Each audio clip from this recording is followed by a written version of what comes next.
नमस्कार।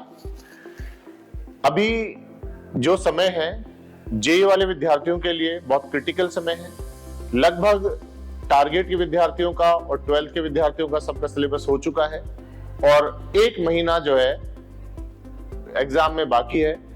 इस समय अभिभावकों को और बच्चों को दोनों को बहुत ही जो एक समय होता है उसको बहुत अच्छे से यूज करने की जरूरत होती है। जैसे कुछ बच्चे ऐसे करते हैं कि उनको ये लगता है कि वो घर पे बहुत पढ़ाई कर रहे हैं लेकिन एग्जाम नहीं दे रहे हैं। तो मैं ये कहना चाहूंगा कि जो भी बच्चे इस साल एग्जाम में अपियर होने जा रहे हैं वो सभी आपके जो रेस्पेक्टिव इंस्टीट्यूट हैं जहां भी आप एग्जाम अभी तक देते आए हैं, आप वहां के एग्जाम में पार्टिसिपेट करें, क्योंकि जो वहां के नंबर आते हैं वो आपकी रियलिटी होती है। कई बार बच्चे क्या करते हैं, एग्जाम से दूर भागते हैं कि नहीं हमारा टाइम वेस्ट होगा और वो सीधा ही फाइनल एग्जाम अपियर करना चाहते हैं। लेकिन हमारा एक ऑब्जर्वेशन रहा है पिछले 7-8 सालों में कि इस तरीके के बच्चों का जो फाइनल रिजल्ट है वो डिसअपॉइंटिंग रहा है, चाहे वो पेरेंट्स के लिए भी, क्योंकि कई बार बच्चा ऑनलाइन एग्जाम देता रहता है लेकिन उसमें उसकी रियलिटी उसको पता नहीं लगती है। कई सारे विद्यार्थी ऐसे होते हैं जिनका ऑनलाइन एग्जाम में बहुत अच्छे मार्क्स आते रहते हैं, पेरेंट्स खुश रहते हैं, लेकिन जब ओरिजिनल एग्जाम होता है तो वो एग्जाम सेंटर पे जाके पेपर को बहुत खराब कर देते हैं। तो वो विद्यार्थी इस पे जरूर ध्यान दें जो एग्जाम से दूर भाग रहे हैं।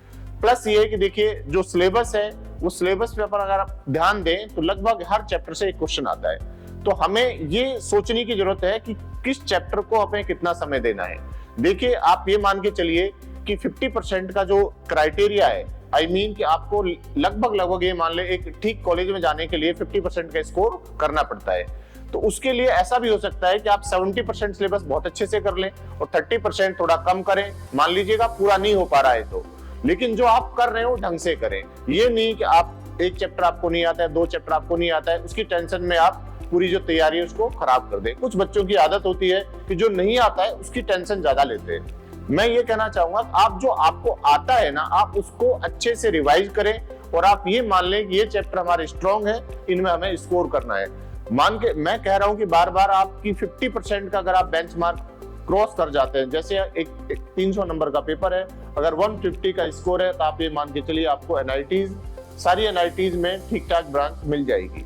तो विद्यार्थी इस पे ध्यान दें और अपनी जो है तैयारी को और अच्छे लेवल पे लेके जाएं। दिन में आप लगभग ये मान के चलिए कि आपको 14-15 घंटे अब निकालने पड़ेंगे, जिससे जो पूरे साल की जो आपने प्रिपरेशन की है उसको समराइज किया जा सके। क्योंकि अगर आप लास्ट टाइम पे अगर आप ढीले पड़ जाते हैं तो आपका जो आउटपुट है वो नहीं आता जो आप एक्सपेक्ट करते हैं। Thank you.